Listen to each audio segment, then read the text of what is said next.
Praise lord dear young brothers sisters, ఎలా ఉన్నారు? మీరందరూ క్షేమంగా ఉన్నారని నమ్ముతున్నాను.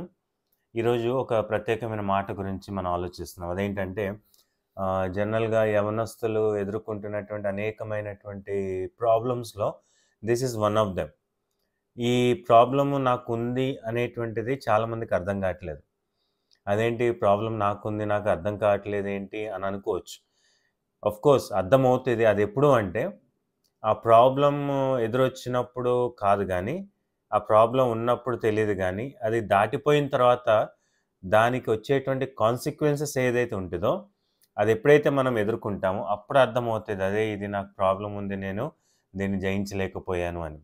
సో ఈరోజు ఇది అందరికీ సంబంధించింది కాబట్టి యవనస్తులుగా దయచేసి ఈ మాటలు మీరు చాలా జాగ్రత్తగా గమనించాలని ప్రభుపేట నేను కోరుతున్నాను. యాకోబు రాసిన పత్రికలో పరిశుద్ధ గ్రంథంలో మొదటి అధ్యాయము 19వ వచనంలో ఒక అద్భుతమైన మాట ప్రభు మనకి జ్ఞాపకం చేస్తున్నారు. యవనస్తులు దయచేసి ఈ మాటలు జాగ్రత్తగా గమనించాలని కోరుతున్నాను. ప్రతి మనుష్యుడు వినుటకు వేగిరపడివాడును, మాట్లాడుటకు నిదానించువాడును, కోపించుటకు నిదానించువాడునై ఉండవలెను.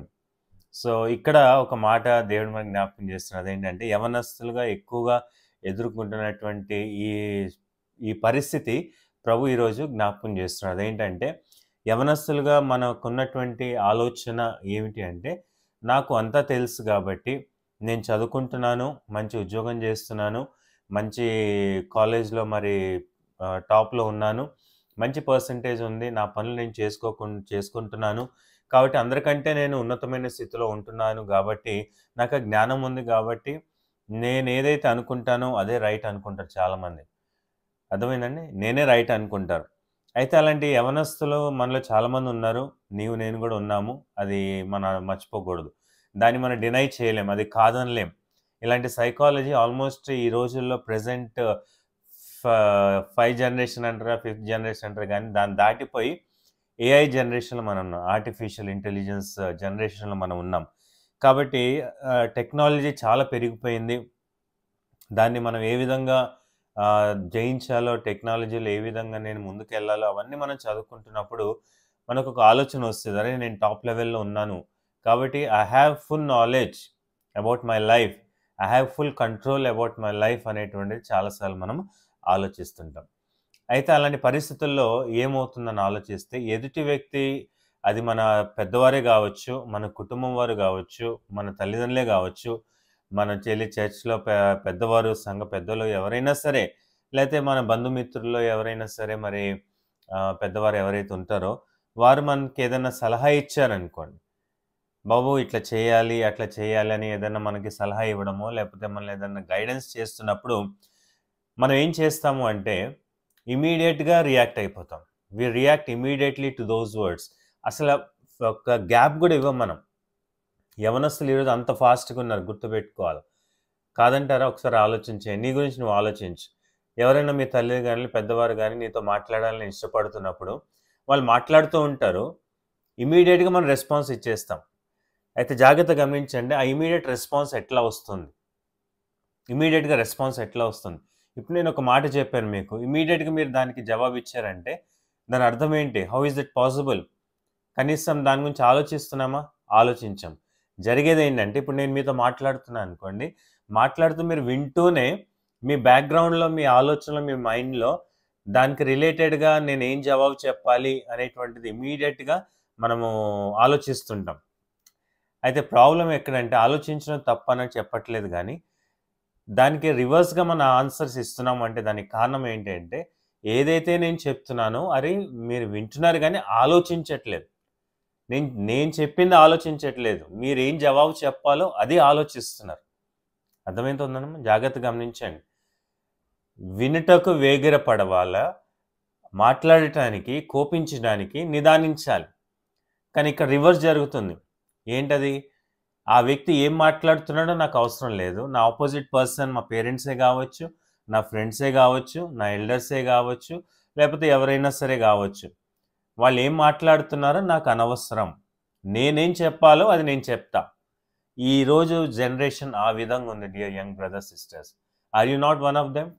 నువ్వు అలాంటి వారిలో ఒకరి కాదా? ఒక్కసారి ఆలోచించేయండి. ఒకసారి ఆలోచించండి. నేను కాదు అనొద్దు. ఒక్కసారి నేను అలాంటి వ్యక్తిని కాదు అని అనొద్దు.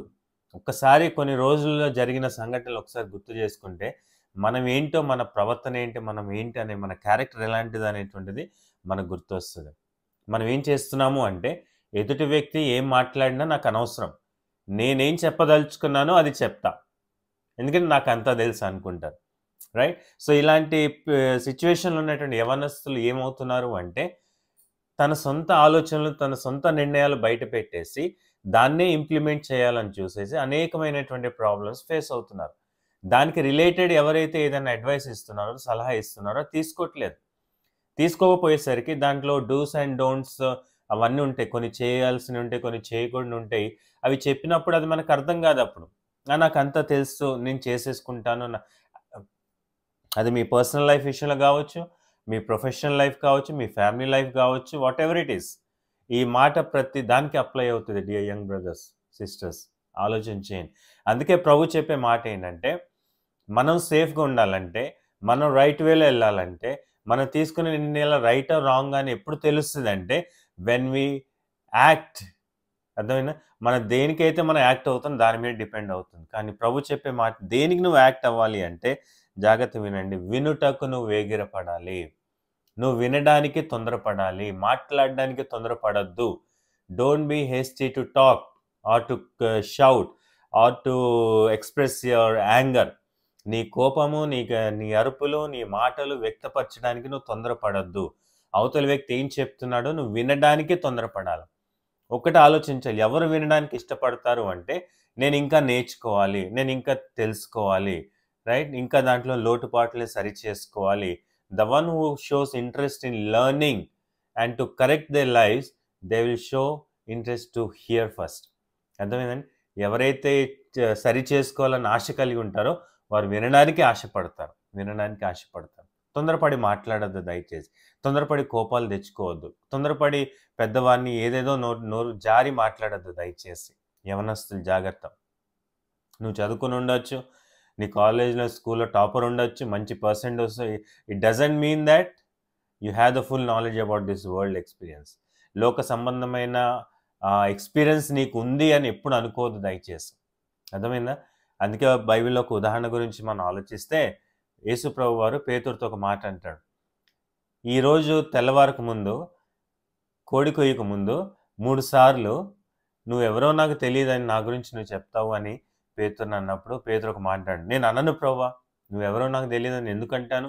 నేను నీ శిష్యుడిని కదా, నేను అట్లా మాట్లాడను అంటే, లేదు నువ్వు తప్పకుండా మాట్లాడితే యేసు ప్రభు అంటే, కనీసం కొంచెమన్నా ఆలోచించాలా? అరే, యేసు ప్రభు దేవుని కుమారుడు, ఇంతకాలం ఆయన వెంట తిరిగాను, ఎన్నో అద్భుతాలు చేశారు, ఆయన భవిష్యత్తు జ్ఞానం కలిగిన వారు, కాబట్టి ఆయన చెప్పిన మాటల్లో సత్యం ఉంటుంది. ఒక్క సెకండ్ కూడా ఆలోచించకుండా లేదు, కాదు, గీదు కదా అన్నాడు. పరిస్థితి వచ్చింది, 3 సార్లు బొంకాడు. యేసు ప్రభు నాకు ఎవరో తెలీదు అన్నాడు. అప్పుడు ఇమీడియట్‌గా కోడి కూసింది. కన్నీళ్లు కార్చి ఏడ్చాడు, పశ్చాత్తాపడ్డాడు. అయ్యో, నేను నోరు జారి మాట్లాడానే అని ఆయన బాధపడ్డాడు. డియర్ యంగ్ బ్రదర్, సిస్టర్, ఎన్నో పరిస్థితులు మనం ఎదుర్కొన్నాం మన జీవితంలో. మీకు తెలుసు అది. మీరు అలాంటి పరిస్థితులు మీరు తొందరపడి మాట్లాడి సమస్యలు కొని తెచ్చుకున్నారో, మీ స్నేహితులతో మాట్లాడి, ఫ్రెండ్ సర్కిల్‌లో తొందరపడి తీర్మానాలు చేసుకొని, దోస్తులతో రైట్ డెసిషన్స్ తీసుకొని ఎన్ని సమస్యలు కొని తెచ్చుకోలేదు? ఆలోచించేయండి. ఒక చిన్న సంఘటన చెప్తాను, నా జీవితంలో జరిగింది. ఒకసారి ఒక ఆటోలో వస్తున్నాం ఫ్యామిలీతోటి, ఇంటికి వచ్చేసాము. వచ్చిన తర్వాత ఆ ట్రావెలింగ్‌లో ఒక దగ్గర 15-20 మినిట్స్ ట్రావెల్ టైంలో ఆయన ఎవరితో మాట్లాడుతున్నాడు డ్రైవింగ్ చేస్తూ. ఎదురుగా ఫోన్ ఉంది, రూట్ మ్యాప్ చూసుకుంటున్నాడు జీపీఎస్‌లో. చూసుకుంటూ వేరే యాప్ ఆన్‌లైన్‌లో ఉంది, బెట్టింగ్ యాప్ అనమాట. బెట్టింగ్ వేస్తూ ఉన్నాడు, డబ్బులు వేస్తూ ఉన్నాడు, ఆడుతూ ఉన్నాడు, డ్రైవింగ్ చేస్తూ ఉన్నాడు. అంతా గమనించిన తర్వాత ఇంటికి వచ్చిన తర్వాత వాళ్ళు డ్రాప్ చేశాడు. డ్రాప్ చేసిన తర్వాత నేను ఒక మాట అన్నాను, బ్రదర్ ఒక పర్సనల్ విషయం చెప్తాను, ఏమనుకోగదా అంటే, చెప్పండి సార్ అన్నాడు. ఇప్పటివరకు నువ్వు ఆడింది ఫోన్లో బెట్టింగ్ కదా అన్నా. అవును బెట్టింగ్ అన్న. నీకు ఫ్యామిలీ ఉందా, పెళ్ళి అయిందా అన్నీ అడిగాను. అన్నీ ఉన్నాయి అన్నాడు. ఫ్యామిలీ ఉంది, పిల్లలు కూడా ఉన్నారు. అయితే ఒక సలహా ఇస్తాను, ఏమనుకోవద్దు అన్నాడు. చెప్పండి. ఈ బెట్టింగ్ యాప్ ద్వారా చాలామంది తమ జీవితాలు నాశనం చేసుకున్నారు, చాలామంది ఆత్మహత్యలు చేసుకున్నారు, చాలా లక్షల రూపాయలు నష్టపోయారు, కుటుంబం అంతా కూడా రోడ్ల మీదకి వచ్చింది. కాబట్టి ఒక బ్రదర్గా ఒక సలహా ఇస్తున్నాను, జాగ్రత్తగా ఉండు, ఇది మానేస్తే నీకు మంచిదని చెప్పాను. ఆన్సర్ చాలా డబ్బులు పోయినాయి, కానీ వస్తున్నాయి, పోతున్నాయి అని చెప్పాడు. చెప్తే మరి నీ ఇష్టము, నీ లైఫ్ నీ ఇష్టం కాబట్టి సలహా ఇచ్చానంటే thank you for your advise అని చెప్పేసి వెళ్ళిపోయాడు. ఇప్పుడు జరిగిన సంఘటన ఏంటంటే ఆ ఆటో డ్రైవర్ చెప్పిన మాట, నేను చెప్పే మాటలు విన్నాడు, అర్థం చేసుకున్నాడు. తొందరపడి ఏం కాదులే, నా ఇష్టం, నా లైఫ్ అని తొందరపడి మాట్లాడలా. మరి ఇప్పుడు సలహా పాటిస్తున్నాడో లేదో వేరే సంగతి. అర్థమైందండి? కాబట్టి యంగ్ పీపుల్ మనం అర్థం చేసుకోవాలి. ఎదుటివారు ఏదైనా సలహా ఇస్తున్నప్పుడు తొందరపడి మాట్లాడద్దు. ఎందుకు చెప్తున్నారు, ఎందుకు నా గురించి ఈ విధంగా మాట్లాడుతున్నారు? ఒక సలహా, మరి ఒక అడ్వైస్, లేకపోతే ఒక గైడెన్స్ ఏదైనా కావచ్చు. నీ గురించి ఒక టాపిక్ వచ్చింది అంటే, అది తెర మీదకి వచ్చిందంటే there is something about you. అదేంటో మనం అర్థం చేసుకొని తొందరపడి మాట్లాడకుండా, నేను సరి చేసుకుంటా, వింటాను, ఫస్ట్ విని అర్థం చేసుకుంటాను, తర్వాత నోరిప్పి మాట్లాడండి. నోరు ఉంది కదా అని చెప్పేసి ఇష్టం వచ్చినట్టు మాట్లాడితే ఏమవుతుందో తెలుసు కదా, నాలుక అగ్ని వంటిదని దేవునికి వాక్యం ఉంది. సో డియర్ యంగ్ బ్రదర్స్, ఈరోజు ఈ మాట ఒకవేళ నువ్వు ఎక్కడి నుంచో వింటున్నా సరే, ఈ మాటలు అర్థం చేసుకోవాలి. దేవుడు చెప్పాడు, దేవుడు సృష్టికర్త చెప్పాడు, నువ్వు వినడానికి తొందరపడాలి. ఏం వినాలా నేను? ఏం వినాలా? లోకంలోని అన్ని వినాలా? చెత్త చెదారం వినాలా? వాళ్ళ మాటలు వీటి మాట కాదు. మంచి మాటలు వినాలా? అయితే వాక్యం సెలవిచ్చేది ఏంటంటే, మనకు మేలు కలగాలి అంటే, మనం ఆత్మీయంగా ఎదగాలి అంటే, మనం దీవెన పొందాలి అంటే, మన సుఖ సంతోషాలతో జీవించాలి అంటే, యాజ్ యంగ్ పీపుల్ దేవుడు చెప్పే మాట ఏం వినాలి అంటే, దేవుని యొక్క మాట వినాలి. దేవుని యొక్క మాట వినాలి. ఎందుకు దేవుడి మాటే ఎందుకు వినాలి? ఆ యేసుప్రభు దేవుడి మాట ఎందుకు వినాలా? ఆయన మాటలు వింటే మనకు విశ్వాసంలో మనం ఎదుగుతాం. క్రీస్తు విషయంలో మాటలు వింటే మనకి ఏమొస్తుంది? విశ్వాసంలో మనం ఎదుగుతాం. ఆ విశ్వాస జీవితమే మనల్ని అనేకమైనటువంటి విజయాలకు మనల్ని నడిపిస్తుంది. ఈరోజు మన జీవితంలో విజయం సాధించాలంటే, ఏ ఏ ఏ ప్రొఫెషనల్ లైఫ్లో నువ్వు ఉన్నా సరే, దాంట్లో నువ్వు సక్సెస్ఫుల్ లైఫ్ జీవించాలి అంటే ఏం చేయాలా? తొందరపడి మాట్లాడద్దు, కానీ వినడానికి తొందరపడాలి. ఆ ప్రొఫెషనల్ లైఫ్లో నేను ఇంకేం నేర్చుకోవాలి, ఎవరేం చెప్తారో అవన్నీ మనం వింటున్నప్పుడు నేర్చుకుంటాము, నేర్చుకొని ముందుకెళ్తాం. సో తొందరపడి మాట్లాడద్దు, తొందరపడి అరవద్దు, దయచేసి తొందరపడి మీ కోపాన్ని వ్యక్తపరచదు. చాలామంది యవనస్తులు తల్లిదండ్రుల మీద కోపం చేస్తారు, తల్లిదండ్రుల మీద అరుస్తారు. మామూలు అరుపులు కాదు. నువ్వేం నాకు చెప్పేది, నాకు తెలియదా, నాకు జ్ఞానం లేదా, నేను చెయ్యా, నేను పో అనేవి. ఆ విధంగా తల్లిదండ్రులు ఎంత కుమిలిపోతున్నారో యంగ్ పీపుల్ మీకు అర్థం కావట్లా. You not able to understand. మీరు మాట్లాడే ప్రతి కోపంతో మాట్లాడే ప్రతి మాట వారి హృదయాన్ని తాకుతుంది, వాళ్ళని బాధ పెడుతుంది. తెలుసా మీకు ఆ సంగతి? అర్థం చేసుకుంది. కొంతమంది యవనస్తులు అయితే కాలుతో తంతున్నారు, చేతులతో తంతారు తల్లిదండ్రులు. ఎంత బాధాకరమైన విషయం. ఏం నేర్చుకుంటున్నాం మన సమాజంలో? ఏం నేర్పిస్తుంది సమాజం మనకి? ఈ టీవీలు, ఫోన్లు, రైట్, ఇవన్నీ మనము చూస్తున్నాం, వీడియోస్ చూస్తున్నాం, రీల్స్ చూస్తున్నాం, యూట్యూబ్, అబ్బబ్బా, ఎక్కడ చూసినా సరే తిరుగుబాటే ఉంది, కానీ రెబెలియస్ నేచరే ఉంది. కానీ నువ్వు ఎందుకు తగ్గుతావు, నీకు అంతా తెలుసు, నువ్వే హీరో, నువ్వే హీరోయిన్ అని చెప్పేసి ఎగేసి నిలబడుతున్నారు యవనస్తులు. అవి చూసి అదే రియాలిటీ అనుకుంటున్నారు. కాదు. That's not reality. That's all colourful things. నటన అంతా, దట్స్ యాక్టింగ్. అదొక రోజు గతించుచున్నదని పరిశుద్ధ గ్రంథంలో దేవుడు చెప్పాడు. సో యాజ్ యంగ్ పీపుల్, ప్రభు ఈరోజు మనకు నేర్పించే చాలా ప్రాముఖ్యమైన విషయం ఏంటంటే, వినడానికి తొందరపడు. ఏం చెప్తున్నారో విను ఫస్ట్, తర్వాత అర్థం చేసుకో, అప్పుడు డిసైడ్ చేయాలా వద్దా. మంచి అయితే చెయ్యి, చెడైతే వదిలేసాయి, ఫిల్టర్ చేసి పడే. దేవుడు అదే చెప్తున్నాడు. అంతేకాని మాట్లాడడానికి తొందరపడద్దు, కోపించడానికి తొందరపడద్దు. అర్థమైందండి? సో ఒకవేళ ఆ విధంగా మనం ఉంటే మన లైఫ్ మనం ఏం చేసుకుంటున్నాం, ఎటు పోతుంది మన లైఫ్, ఒకసారి ఆలోచన. అర్థమైందమ్మా? సో యాజ్ యంగ్ పీపుల్, మన జీవితంలో దేవుడు మనల్ని ఎంతగానో ఆశీర్వదించాలని ప్రయత్నం చేస్తున్నాడు. మరి దీవించాలని దేవుడు ఆశపడుతున్నాడు. మరి ఆ దీవెనలు పొందుకోవాలి అంటే దేవుడు చెప్పిన మాట వినాలి కదా. ఆయన ఏం చెప్తున్నాడు? నీకు ఎవరైతే గైడెన్స్ ఇస్తారో, ఎవరైతే సలహా ఇస్తారో, ఎవరైతే నీతో మాట్లాడుతున్నారో, వారు ఏం మాట్లాడుతున్నారో ఒక్కసారి విను, దయచేసి ఒకసారి విను. వినడం మంచిది మాట్లాడడం కంటే. మాట్లాడితే తప్పులు మాట్లాడే అవకాశం ఉంటుంది, కానీ వినడంలో అవకాశం లేదు కదా. వినాలా, అన్నీ వినాలా, ఫిల్టర్ చేయాలి, ఏది చెడ్డదో తీసేయాలా, మంచిది తీసుకోవాలా, దాని ప్రకారం జీవించాలి. అర్థమైంది? పేతురు ఆ విధంగా చేయలేదు, పొరపాటు పడ్డాడు, రైట్. నాకంతా తెలుసు అనుకున్నాడు, నేను చేయనేమో అనుకున్నాడు, కానీ పడిపోయాడు. కానీ దేవుడు ఆయన తిరిగి లేవనెత్తాడు. ఈరోజు మాట్లాడి కోపగించి నీ బ్రతుకును ఛిద్రం చేసుకున్నట్టయితే పెద్దవారిని తోసివేసి నీ కోపం ద్వారా అనేక మంది నువ్వు పోగొట్టుకున్నట్టయితే ఈరోజు నువ్వేం చేస్తావు? ఏం చేస్తావు? ప్రభు ఏం చెప్తున్నాడు తెలుసా? నువ్వు నా దగ్గరికి వస్తే నేను నీకు నేర్పిస్తాను. నా మాటలు విను, నువ్వు నా మాటలు విను, నా మాటలు విను, నా మాటలు విను. ఆయన మాటలు ఎక్కడ ఉన్నాయి? పరిశుద్ధ లేఖనాల్లో ఉన్నాయి. దేవుని యొక్క మాటలు వినండి, ఆయన మాటలు చదవండి. ఆ మాటలే మనల్ని నిలబెడతాయి, ఆ మాటలే మనల్ని బలపరుస్తాయి. అంతేగాని తొందరపడి మాట్లాడి మన జీవితం నాశనం చేసుకోవద్దు, ఇతరులని నాశనం నడిపించదు. స్నేహితులు చాలామంది మాట్లాడతారు, అనేక విషయాలు మాట్లాడతారు, ఇదే కరెక్ట్, ఇదే చేద్దాం అంటారు. కానీ ఆలోచించే విను, కరెక్ట్ రాంగ్ ఆలోచించు. అంతేగాని తొందరపడి నిర్ణయాలు తీసుకో, రాంగ్ డెసిషన్స్ తీసుకొని మీ లైఫ్ పాడు చేసుకోవద్దు. ఓకే అమ్మా? సో ఆ విధంగా చేద్దాం. ఏం చేయాలా?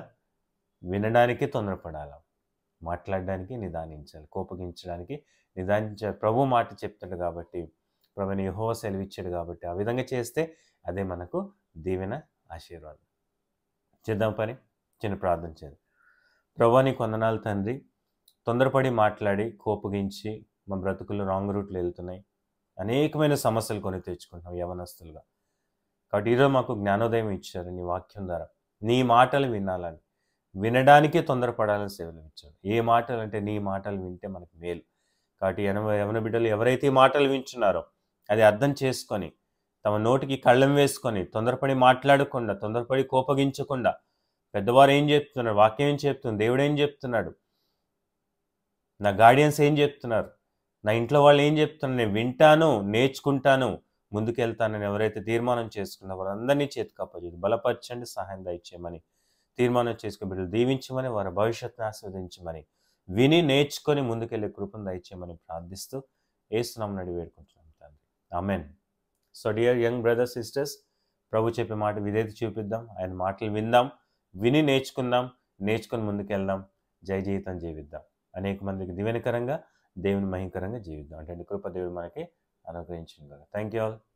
God bless you.